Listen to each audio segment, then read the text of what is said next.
People often say we have so many lakes and rivers, like what, we're not living in a water-scarce province. But in actual fact, we need to be really aware of the quality of that water.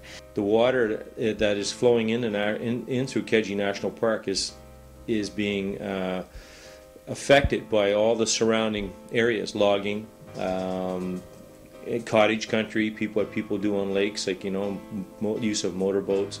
So all the water quality and the water that eventually ends up on our land is affected on the outside. We've always looked to lay blame for the fact that our water is not good. And we need to stop laying blame and taking responsibility.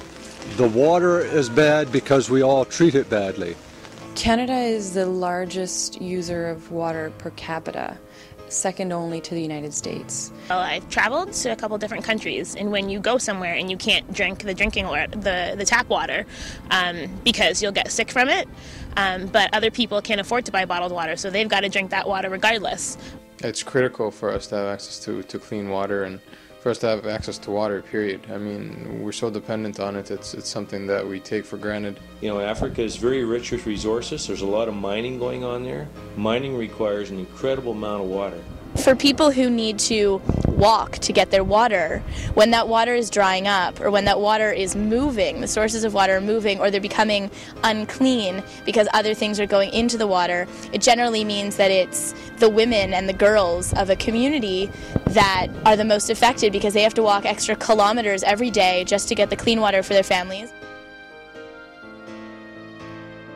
The impact of poor forestry practices is huge on watercourses, and like you're saying, it increases the temperature of streams, which affects the ability of fish to reproduce and survive. The situation of the world's fisheries is the globe's second largest climate or environmental catastrophe.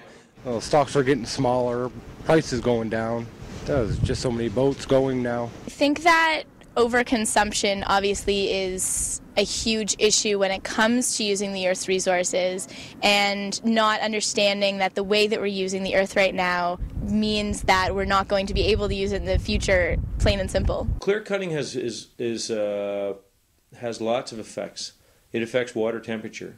All the forest and things that you see in Keji, except for some very small pockets of trees, that whole area was logged over. I think that what's happening in society, in our society, and also around the world, is basically a destruction of the planet.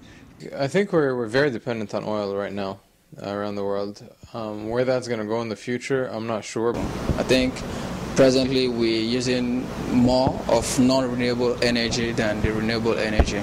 All the petroleum comes from mainly plant material that existed 60 to several hundred million years ago. But the thing is that biomass has sat underground for those millions and hundreds of millions of years, and then we're releasing it all at once. And it creates many costs that are unforeseen costs in terms of what it's doing to the climate, so on and so forth. And there's very hard to put an economic value on that. Okay, well, my country of origin is Egypt, so of course we have a huge problem there with pollution, which in turn affects global warming. I think that the effects of climate change are certainly felt a lot more and much more directly in the parts of the world that contribute to it the least. As a developed nation, Canada needs to set the example. The same can be said about energy production. Canada needs to set the example. It would be easier to say what was right with the environment, and I'm not even sure I can figure out what that is.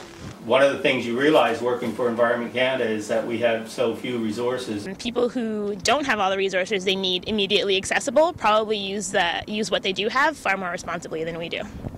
The leadership of the federal government right now needs to wake up and recognize that if we don't do something about climate change, there won't be an Earth anymore.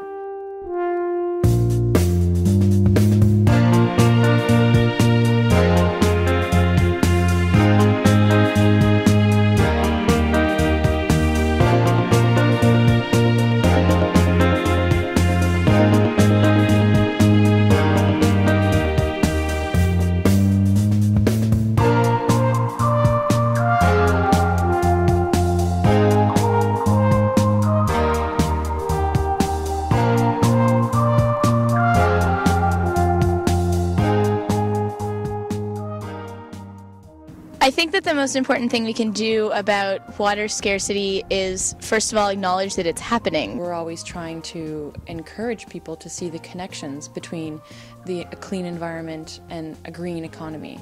This household here, we don't like to waste things, and one of the reasons is we want to keep the resources for future generations, such as yourselves, but also because it can save you money. I put some containers in the toilet. Every time that toilet's flushed, we save about 1 liter of water, so you can imagine how much water we save. And we have rain barrels that we collect all the water from the roof, use it for the garden. Back home on my island, growing up close to the water, people go out in their little fishing boats and they fish what they need and not more. So to me, that's my understanding of sustainable fishing. We're focused on getting a label, an eco-label that we've developed onto fish products, so that you as consumers know that the product you're buying is sustainable.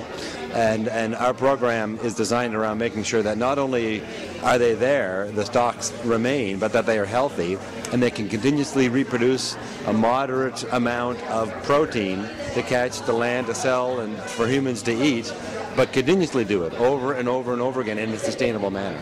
Everybody can have a garden, if you think about that. You know, how much space does it take to grow a few tomato plants? Hi, my name is Matt Ramsey. I'm a commerce student at St. Mary's University, and we're on my rooftop in the south end of Halifax, Nova Scotia. The reason I do this is because I'm a student and I'd like to save some money, but also the impact on the environment. I don't have to drive to the store, I don't have to buy a car. It doesn't have to be as polemic as it's often portrayed, of the idea that it's either food or fuel. It can be both, and it can both be done sustainably. One of the things that attracts me to biofuels is that feedstocks, is that it's another alternative for farmers to grow, not for food, but for fuel. I think at the provincial level, the government is recognizing the need and the importance for a cleaner environment and a green economy. The best thing we can do is conserve. People do not think about what they're doing and what the consequences are on the environment. Everybody thinks that we're so small, only one person, look at the big industries polluting, but you don't realize that in North America there's 500 million or 400 million people. If each one reduced what they put into the landfill, for example, that's a lot when you combine it. I'm one person. I am one person. I'm one person. But together. But together. But together we can do it. By 2015.